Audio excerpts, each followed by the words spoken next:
Every who down in Who Newville liked the holidays a ton. But where to get great prices on gifts, they had no idea. None. They searched and they searched for great gifts under $25. Gifts for spouses and friends and even their toddlers. When suddenly one who shouted, Walmart has what you want, knowing they have Lego, Tree Hut, and low prices to flaunt. So they enjoy the holiday season as who's often do. Cheering and shouting, Walmart has incredible gifts. Who knew? Find gifts they'll love under $25 at Walmart. This episode is brought to you by Indeed. Stop waiting around for the perfect candidate. Instead, use Indeed sponsored jobs to find the right people with the right skills fast.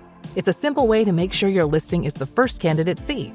According to Indeed data, sponsored jobs have 4 times more applicants than non-sponsored jobs. So go build your dream team today with Indeed. Get a $75 sponsored job credit at Indeed.com/podcast. Terms and conditions apply. My family is a rambunctious party of 5, and living organic is a priority for us. We sleep for 1/3 of our lives. Think about that.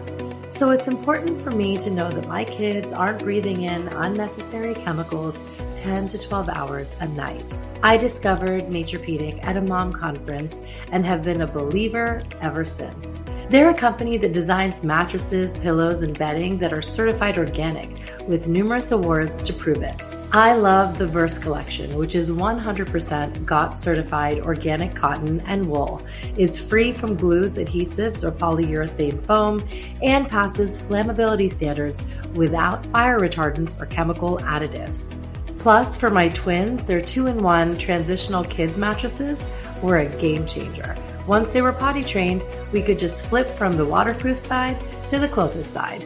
If you're looking for organic sleep essentials for your family, look no further. Shop at naturepedic.com and use my code MOMSENSE to receive 15% off your order. And rest assured, pun intended, you're in good hands. There is no hood like parenthood. Hi, I'm Kanika Gupta. I'm a former CNN journalist, mom of 3, including twins, and host of That's Total Mom Sense, the podcast. Now, if I had $1 every time I heard, gee, you have your hands full. On my show, I interview change makers on their life lessons, legacy, and superpower of intuition, which I call our Mom Sense and Dad Sense. I've had the privilege of working with Mom 2.0, March of Dimes, and the White House, and have had some pretty amazing parents on my show. Hey, what's up? I'm Kelly Rowland. Hi, this is Chelsea Clinton. It's me, Bobby Brown. Can't wait to share my story. That's Total Mom Sense is a production of the Evergreen Podcast Network. Be sure to subscribe wherever you listen to podcasts and on YouTube so you never miss an episode. To join my tribe, visit that'stotalmomsense.com and follow me on Instagram at Kanika Chadda Gupta. Now let's dive into today's episode. Welcome to That's Total Mom Sense. Today, I am joined by a powerhouse guest. She's an attorney, business owner, and CEO of Tony Roma's, as well as a proud mom of 2, Mohaimina or MINA HAQUE. Mina, welcome to the show. Kanika, thank you so much for having me in your show. Yeah, absolutely. Absolutely. So tell us a bit about your upbringing, because it's so important that you set the stage, especially, as we're women of color and those who come from immigrant families. Our upbringing is very unique. So shed light on that. I am Bangladeshi American. I was born in Dhaka, Bangladesh. I came to the United States when I was 1 year old. I like to say my parents led a very nomadic life. We used to move a lot. Growing up, I think I probably went to 11 different schools, from elementary to high schools, like moving from place to place. So those movements were actually a bit tough on me because going from one education system to another, a whole different culture. But now I appreciate it because I had a whole, front row seat to my own culture and the customs. So now I appreciate that a lot more. It wasn't as easy because back in my days, there wasn't any social media and there were a lot of adjustments I had to make and explain. I found myself explaining a lot in terms of why I miss America when I was in Bangladesh or vice versa, things like that. And I really like how social media have bridge that gap, like cultural understanding is a lot more these days. And that had an enormous impact on me. I didn't realize how much I would become resilient and I would embrace change. Like change isn't something that I would walk away from, but something I would actually think as, no, I can do this. Like change isn't bad. And that ended up being actually helpful in my career. That's great. That's great. And this is something that I feel it's so important for us to teach our kids because they are growing up in a very, very different time. Was there, I guess something that you leaned on when you had to put yourself out of your comfort zone and make new friends? Because now kids can hide behind a phone or write as a text message, but they have this trepidation often to just go up and introduce themselves to someone. And if it's a grown up, shake hands. And these are life skills that if you grew up, in the 90s and 2000s, we had to do. But also, if you had to keep moving to a new town, you had to put yourself out there.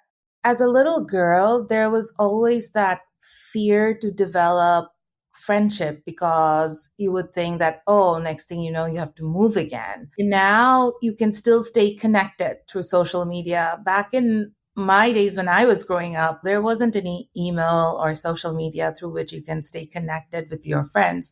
So a lot of friendships were formed and lost with each place that I moved through. And then when I went to Bangladesh, my biggest support system was my own family. I didn't realize the very big extended family I had over there and how much we would tap into them, like my cousins and that culture of togetherness. So that was different for me.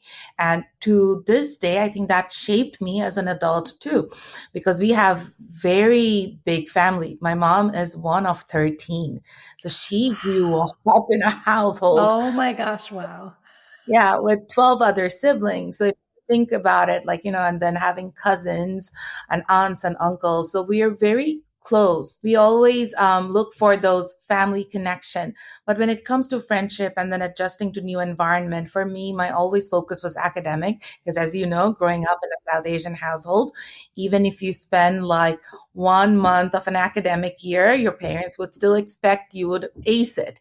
So I had such expectations that my parents, although they had expectations, but they were very supportive as well. So my days were spent, I still remember having jet lag, going from US to Bangladesh, trying to learn a different type of math over there, trying to learn the language. So it was always under time pressure, trying to demonstrate the outcome, the success. And I used to feel that was tough as a child, but turned out somehow to be my best blessing now. Wow. Wow. I love that. And, for what was shaped during your childhood, I feel like family and education were at the forefront. And, when you attended Georgetown for your undergraduate degree and your master's, and then you earned your JD from AU, American University, you were doing so all while starting your own family. So what was that chapter like, kind of straddling both of those responsibilities and roles in your life? It goes back to that, moving from place to place, right? So I got married very young. I got married at the tender age of 18. What I like to say, it was like match made by my parents and my husband's parents, but turned out to be probably the best decision of my life because I lucked out in terms of having the best life partner. My husband saw some inner talent, I think, that even I didn't see, and he somehow helped me to aim for the sky. And it's possible when you have the right support system. My marriage or having kids early never came in my way of my education because the life partner I have, he himself is brilliant. Like when we got married, I was 18, he was 23. By that time, he already had 2 masters, one in computer science, one in economics. And then after we got married, he started law school in Georgetown Law with Dean Scholarship. So our life story is built on pretty much, it has a very close connection with education, with our pursuit of degrees and also raising our family. And now when I look back, it wouldn't have been easy if I wouldn't have the right partner, the right support. Because no matter how good we are, you need support. You need someone to tell you, you can do that. Don't worry. You go ace that exam. I'm here. And my husband did exactly that. Even before we had kids, I love to share this story. There have been times in Georgetown when I would get out of my class and I would see him like sitting with a box of like a sandwich for me because he knew I did. Oh, Be like, just grab a bite, you have some like, food and then go ace your class. And little things he did, and now that I look back, matches are made in many different ways. For us, I don't like to say it like, it was like an arranged marriage because that comes with a connotation. I like to say our parents are matchmakers that basically, started this beautiful love story of like support, partnership, and what happens when two people are aligned. Oh, mashallah. That's so sweet. I love that. I love that. And what advice would you give to ambitious women, particularly who want to achieve, with the degrees, the titles, but also want the family life? I think it's, you shouldn't have to choose. And thankfully, there's ways to do that now with hybrid work situations and such. So yeah, any tips for this segment of our listeners? Firstly, know yourself, what you want. Don't make compromise with yourself. If you want education, go for it. There's always a way. You just have to ask. Let's say you're a student and you're a mom and you're scared how your professor will respond if you have an obligation, right? Never be scared to ask because you don't know who is out there, what their journey is, what type of accommodation they can provide. My law school, American University, was extremely supportive when I was in law school, and that was during my second pregnancy. I had a high-risk pregnancy, and I went to the Dean of Student Affairs office, and I listed some of the support I needed, and they provided that. And my lesson from that was like, don't be afraid to ask, because sometimes we self-reject ourselves. Sometimes we think we know the system and we think the system will keep us out. Asking the questions is the best thing ever. There will be someone who will see the talent in you and will make some exceptions. Yes. And you just find these, whether they're mentor figures, cheerleaders, supporters in your life, and you hang on to them because they will guide you on your path. And now let's go into, how you stepped into the legal field.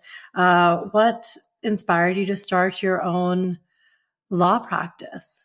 After law school, I was a federal employee. And for 18 months, I worked in a federal agency in Washington, D.C. What I did, even when I was pregnant and law school, I never take time off. I never took off a semester. I graduated law school on time. I had a job waiting for me right after graduation. So I did everything on time. So there was this feeling, my kids are growing up very fast. And for my younger daughter, I just gave birth to her and I got busy with my bar exam, graduating law school, now working. I did all these things. I worked hard. I have amazing work experience. I have multiple degrees. I have a master's in public policy, my law degree. I want to do something where I can utilize each aspect of my credentials and be there for my family. I wanted freedom. I craved freedom. I wasn't even thinking about any type of like financial incentives. My motivation as a mom was to create my own space. And did a lot of research and I saw that some people were talking about virtual law firms, hybrid law firms, how you can create your own space. And then when I figured out that, okay, I want to create my own space and you can start a law firm with a very low overhead cost. My first action item was I took a course with the DC Bar Association. I'm like, you will always get the right information from the Bar Association. Yes. So I took a course. It was a 2-day course, a free course, but probably the most life-changing courses I have ever taken in my life. And it gave you the roadmap, how to start your law firm, the do's and don'ts, and if you want to do the virtual law firm, because we are in a very regulated profession. So when I came to my husband and I shared, I want to start my law firm, he couldn't believe, what am I talking about? Why do you want to start your own firm? Why do you want to put yourself through these things? But at the same time, he was supportive because that's how he has always been. So I started my firm with $300 Yelp ad budget, basically. And I didn't know. All I knew that I'm going to serve my clients and I'm going to bring all of my experience together. I have worked in these amazing places, and I would choose practice areas that will tap into my background and my unique experience, because sometimes you're boxed into doing one thing when you're doing a job. And I wanted like 100% utilization of my resume. And soon after, clients started coming in and the demand started to grow. My very first year, it was a profitable law firm. And seeing my model, a year and a half later, my husband decided maybe I can do the same too. So Oh, cool. yeah. And then he launched his law firm. So now we have two law firms, like he's running his own and I have mine, which is hybrid model. And we both have some amazing clients, both, corporations and individuals. And at the same time, we are present. Our kids can see us. We can do the drop off. We can do the pickup. Of course, my work now as a C-suite, that brings a different angle where I have to travel. But nevertheless, I think kids these days have parents where they don't have to choose whether it's work or family. We can design our own system. Yes, yes. Oh, that's brilliant. Oh, and I think it just gives so many professionals a path forward, because there are ways to meld the two and you don't lose that freedom that I think we all want. We seek that freedom and flexibility in our workday and life. Now, tell us about how, since you had a focus on business law, immigration, and franchise counsel, was there some sort of lesson that you learned there that you apply to your current role as CEO of Tony Roma's? Tony Roma's is a 53-year-old company. It has its share of losses and wins and saw everything, a very resilient brand, an extremely resilient brand that had stand the test of time. My experience as building a business from scratch, I think that is extremely useful for Tony Roma's. Like we call it a 53-year-old startup, in terms of like identifying every aspect, because I have that experience in operations, marketing, because I build my law firm and I'm applying all that in Tony Roma's, which is different. It's franchising, but nevertheless, if you think of franchising, it's service. We are providing a service to our franchisees all over the world, and that's what legal service delivery is. So putting that service first focus for a business, I think has been a game changer for Tony Roma's.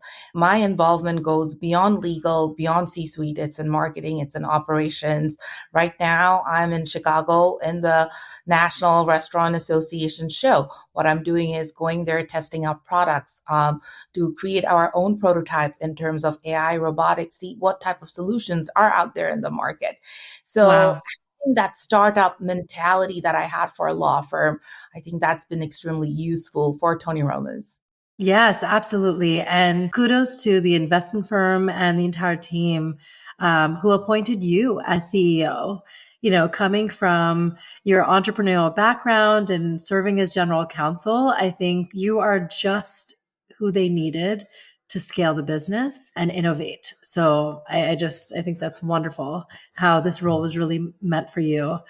So tell us about, some of the things you've done with this heritage brand, because you are going against the grain and the goal is to scale in many different ways. Having the legal background was also very helpful for this brand in terms of like reviewing what's been happening, because franchising relationship is set by contracts, but it's beyond contracts. It's again, goes to the service focus. So establishing relationships with the existing franchise partners, reigniting the brand, putting it back on the map in terms of doing mainstream marketing, having collaboration with other very successful brands like Magnolia. We're doing a limited time offer partnership in Tony Roma's Bones and Burgers in Tampa with Magnolia Cool. Bakery. Yeah. Yeah. So things like that, I think it's been a game changer. Our franchise partners are seeing that. I'm extremely hands-on in terms of like training and support. We have had franchise partners who are telling us that we are just not telling them to do this, we're showing them, because that's what they want from a franchisor, that the training will be hands-on. And my team actually travel to the franchisees, to those locations, and provide those support instead of bringing them in one place and, giving them training. Because I always view training in the franchising world as a continuous journey. If you want to keep up your brand standards, you have to focus on training. And then in terms of innovation, right now I'm looking into AI and robotics to see what type of solutions are out there. My prediction is in 5 years, this will not be like a luxury. It's going to be essential across the industry, both AI and robotics. My comparison is always to internet, where internet at some point, it was good to have to where it transformed to must have. And I see AI and robotics will reclaim that position as well. But the challenge is people love our brand because it's people centric, right? So you have to strike fine balance that, yes, you are bringing AI and robotics, but it is to enhance the experience. It is not to replace anyone, because we still want to provide that warm hospitality that we have been known for the last 53 years. Can you give us an example of how that's integrated, whether it's, at the tables or the way, the cash registers? What is the AI element that we might notice is going to be implemented, or maybe the things on the back end that we don't see? So for us right now, we're at a very preliminary stage, but we're looking at both front of the house and back of the house solution. In terms of front of the house, of course, there is the, like the guest experience in terms of when they're checking in, things like that. Then ordering, in terms of AI, let's say if you're in the mood for something special, maybe AI can suggest something. So there's just so many solutions out there, and it's really amazing, like what it can do. But nevertheless, I would still like that human touch, and my team would like that too. What I tell my team members that think of AI and robotics as that will allow us to be more efficient, to be more consistent, because back of the house, there are solutions where it will allow you to make French fries in a consistent fashion. So sometimes it's not too greasy, too soggy. So what it will do is improve the dining experience, because you can have robots do that for you, and you can have the settings that you can adjust. But nevertheless, I still haven't come across any solution that's 100% human free, because human beings will still have to do the input and the output. So robots and the quality control. The quality control, exactly. What it does, more precision, like inventory management, right? In the food industry, a lot of money is spent on inventory management, and sometimes a lot of it is lost. So if you can get data that precisely allows you to order and what you need and what you don't need and avoid waste. So those are some solutions, I think, like industry wide, I see more acceptance and everyone embracing it eventually. At That's Total Mom Sense, we celebrate family, culture, and the everyday moments that matter most. And that's why I trust Lexus. Their cars are designed to make every journey unforgettable. This AAPI Heritage Month and beyond, Lexus honors the strength and stories of our community. Because when luxury meets legacy, the standard is amazing. Head to Lexus.com and follow Lexus USA on social media to find your next adventure.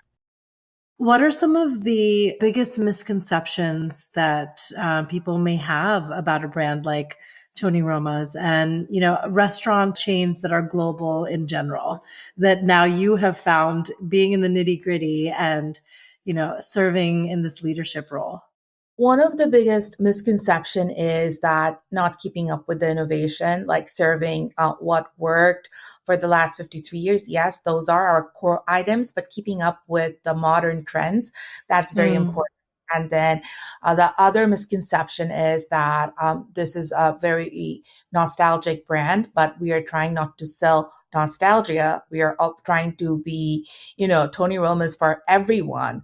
And that's where we also need to learn how to attract Gen Zs and millennials, because there are all these trends, especially in light of social media, and how to make the brand more fun for them so that they can also create those memories that the previous generations have.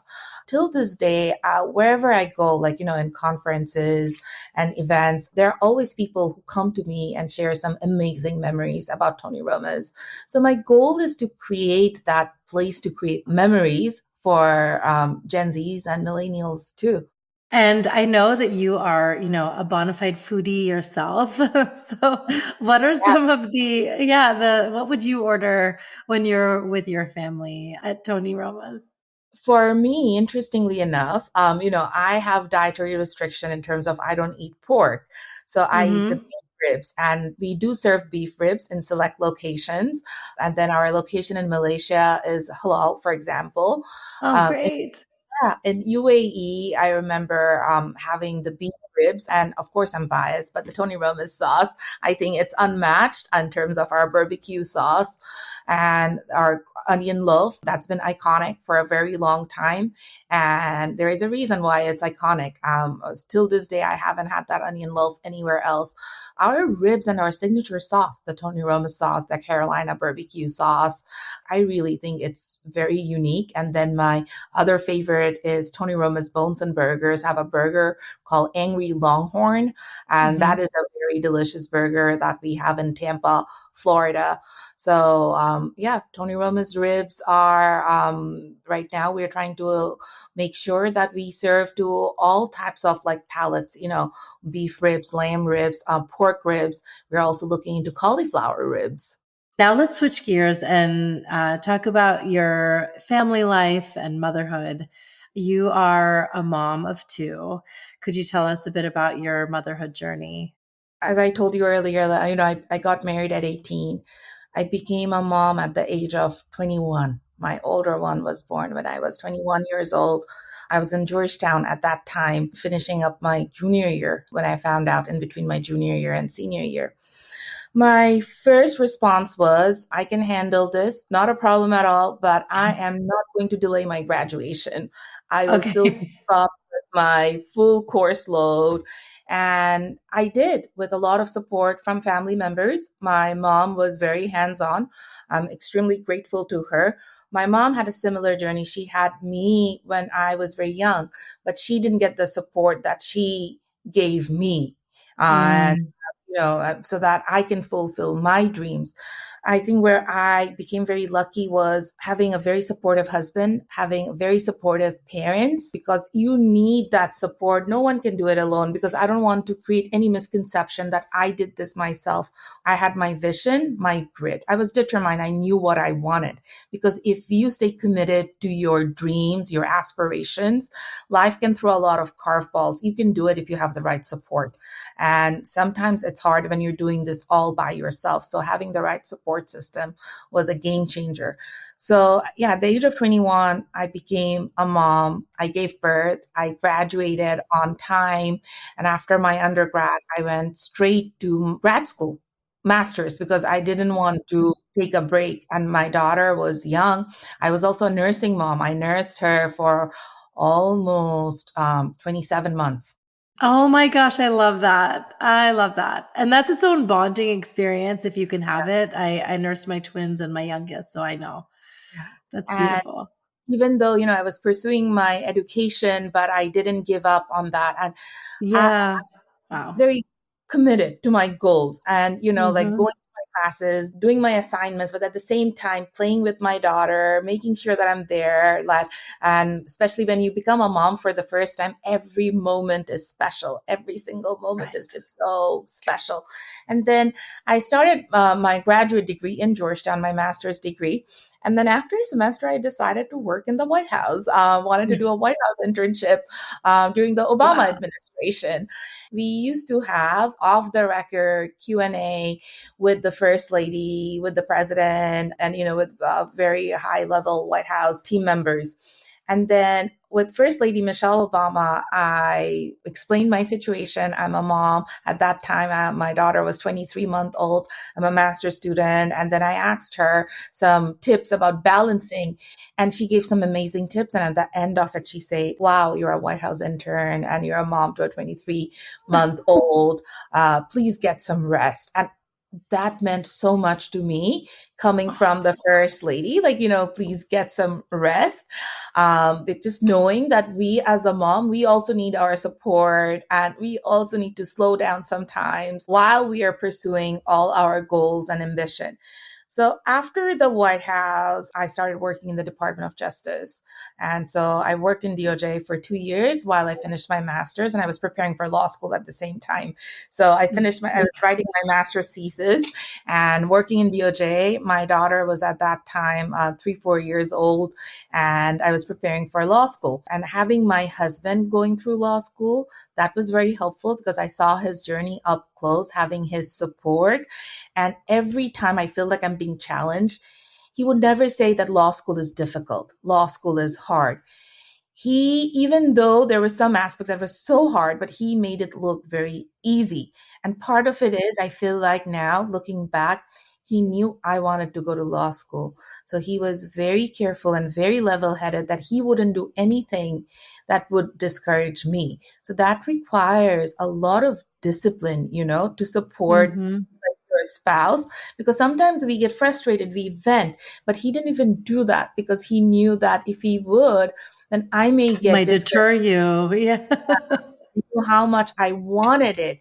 So now I appreciate him even more. I was always a very proud spouse, but after coming through law school, and I always say that we do the empathy building exercise for each other all the time, I realized that how patient he was. And as a spouse, you just don't need someone who would say that I cheer for you. They also need to exercise a lot of patience on a daily level. And he did that for me. And how has motherhood changed you with your two girls? When I became the CEO, everyone wanted to know about my experience. What remained unspoken was my best experience is being a mom. When you're a mom, you just have to be prepared because you don't know what type of challenges are coming your way. You have to be, the preparer in chief, the troubleshooter. You are the, standard and the goal setting person in the family. So all those skills that we have as a mom, I think that is just amazing. And I have been doing this from such a young age. Like, I have never gotten a chance to be irresponsible in my entire adult life because everything was jump-started for me. Motherhood is probably the most beautiful, beautiful journey, just seeing young kids growing up in front of you. And sometimes they have challenges that you don't expect, but you have to be prepared. And that discipline that you learn, like in a way, you grow up with your kids. Like, we think that we are grown up, we're adult, but as you become a mom, there is a complete renaissance and rebirth of your own self. I couldn't agree more. And I feel like there's certain things that take you back to your own childhood. And if you wanted to reparent yourself as a young girl, you get to do that with your children. So it's really beautiful how life comes full circle that way. So, sometimes we, like you mentioned, curveballs with our kids, they are a gift from God. And we don't know any kind of challenges or hurdles they may face in their life. And so if you can share, a bit about your girls and how that's kind of unfolded for you. Yeah, absolutely. In fact, my younger one, she has special needs. She's on the spectrum and she is nonverbal. For the first 18 months, we did not realize that she has special needs. I still remember that, all her checkups, the annual exams, everything was fine. And then at her 24-month checkup, when the doctor asked us, does she have 50 words, vocabs? And we say no. And at that time, we didn't realize there was any red flag in terms of not talking, because sometimes kids can have delayed developmental speaking abilities, and that's fine. And she's exposed to multiple languages at home, and we thought that could be a reason too. After that 24-month checkup, we were, of course, referred to the county, and Fairfax County has a lot of resources in Virginia in terms of getting appointments for the specialist to come and evaluate her. Anyone with kids with special needs, parents can say that journey from when you get the diagnosis, it's very long because we don't have that many specialists, even with a lot of resources. There is a long wait time to get a diagnosis, to get the right help, to get the right IEP, to go to the right school. So we had to navigate that. And on top of that, while we were navigating this whole journey with her, COVID hit. Oh, okay. And, we were all homebound. Right. So just when she needed the help. So luckily, I'm still very grateful to God that we're in a situation where we can provide her private therapy in addition to, therapies that the school provide. And my husband is, again, very hands-on, extremely hands-on, and we try to do everything we can as a family. But as I'm seeing her growing up and learning skills, she's in her own pace while she's on spectrum. But I'm learning something, which is she has become my best teacher. I've been through so many, degrees, education, work experience, but I don't think I have learned so much as I'm learning from her. My little one, even with her challenges, she always has a smile on her face. She loves people. She likes to do sign languages. Now she tries to communicate with sign languages. Doctors have recommended that we learn sign languages too. Mm-hmm. Something that I'm looking forward to learning so that I can communicate with her. She Wow. likes to travel. She likes our family time. There's not a time when I feel like, she has special needs Yes. because she provides a lot of sunshine in the family. That's beautiful. That's so beautiful. And I think it's so lovely how you're sharing because, the audience that tunes into this podcast every week are predominantly parents. And for parents who are on a similar journey, they're going to feel so seen through your story. So that's really great. And if you have any resources to share, please do. Are there, whether it's a website or an organization or support groups or communities you've built, please share, and we'll share in the show notes too. So, there is the organization Autism Speaks. A lot of support system is more local based in terms of always talk to the pediatrician because they may have some resources, and school. True. We prioritize her school in terms of, let's say there is a field trip, right? My husband always tries to volunteer in those field trips. We try to stay involved. If there is a party, we try to stay involved in the school parties. I think school is the big resources and keeping that communication channel open with the teachers. Sometimes the teachers, because they're also handling kids with varying degrees of needs in a classroom, extend them their support. If you can go volunteer, if you can go read a book, if you can go for an art project, I think school teachers would appreciate it. I think we need to support our teachers in our public school who are providing for our kids with special needs. And we are very active with the school system, and we are grateful for everything that they do for our kids. Now I want to shine a light on your elder daughter.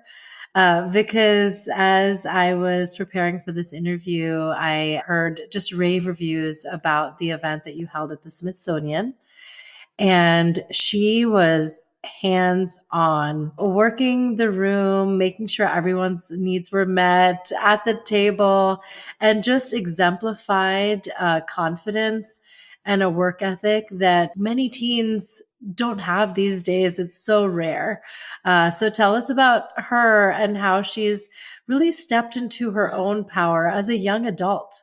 Yeah, my older daughter, and she's in her own beautiful journey too. She is a high school freshman, in fact, finishing up her freshman year now and will be a rising sophomore soon. She's very responsible, and that's how she has been. I don't know, seeing two parents studying, working, building up their life from a very young age, that may have had an influence on her. Sure. I always say that our, apartments when we were students used to be books and bottles everywhere. Yeah. And she's also very responsible towards her younger sister. The fact that her younger sister has special needs and they're 7 years apart.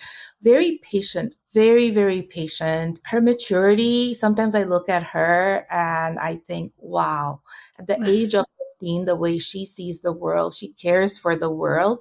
And that is not only my daughter. In general, my observation has been, I see that with her friends too. Kids these Yes. days, they're very caring. They really care for the world. They try to think about the world that is beyond them. It's not too self-centric. And I love to see that in them. And that gives me a lot of hope about our future generation because they care so much. And I see that in my older daughter. And then she chose a path where, she's very unique in terms of like embracing our faith, our modesty. Her relationship with the faith is beautiful. And I think the way she has embraced it, I haven't seen anyone else have done that. And the love for people. And then also remembering that God is the most gracious and the most merciful in everything that she does. I guess to close it out, what is a mom sense moment that you've experienced? And by that, I mean a time that you trusted your intuition as a mother and felt like, I know exactly what we need to do, so just trust me. With my older daughter, I think I had such a moment when she was 4-year-old. We wanted to send her to private school and we put her in private school at that time, and which is absolutely fine. Sometimes, we make decisions when they're young based on what we want, our preferences. She was doing great. She loved the school. She's also very adjustable, because I think I move so much and she has seen me move so much, she is extremely adjustable. And then because of my preference and commute, the DMV area is different. I was a law student. And then I decided, no, I have to, pull her out of the school. Although it was a great school, everything worked out. And then I put her back in the public school system. And honestly speaking, I think it worked out well for her. Although it was a decision that was done on my part, I think our public school system is amazing. And in terms of my husband and I really believe in what can we do for the school system? How can we contribute in terms of our time, anything that we can make for the students a little bit easier, especially when they were young, when there were a lot of field trips. So I think that was a very good decision. I really like the school that she attends and the friend she has, because in this age where she's a teenager, having a good peer support is extremely important. And I think she's lucky. So not only my daughter, I would like to give a shout out to her friends as well, who are all amazing.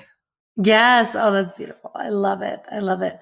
And any parting thoughts on life lessons that you've learned, both, on the home front and professionally, that you want to leave with our listeners? Don't compare yourself to anyone else's journey. Everyone's journey is unique. It's different. Sometimes someone is going through challenges that are unseen and unheard, but believe in yourself. That's very important.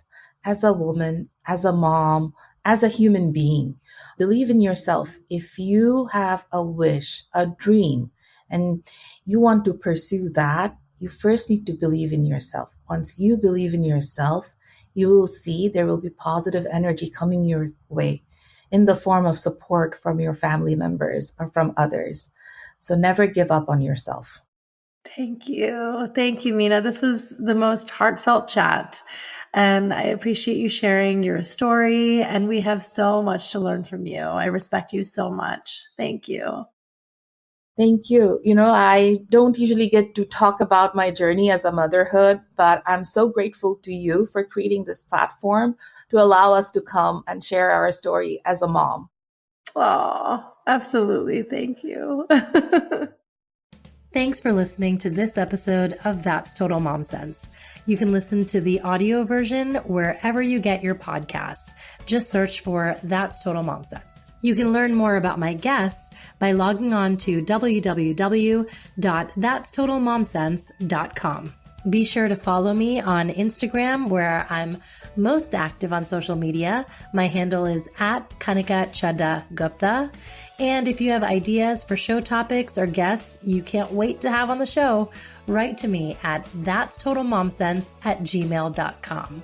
And lastly, please rate, review, and subscribe to That's Total Mom Sense if you haven't already. Thanks for being in my tribe.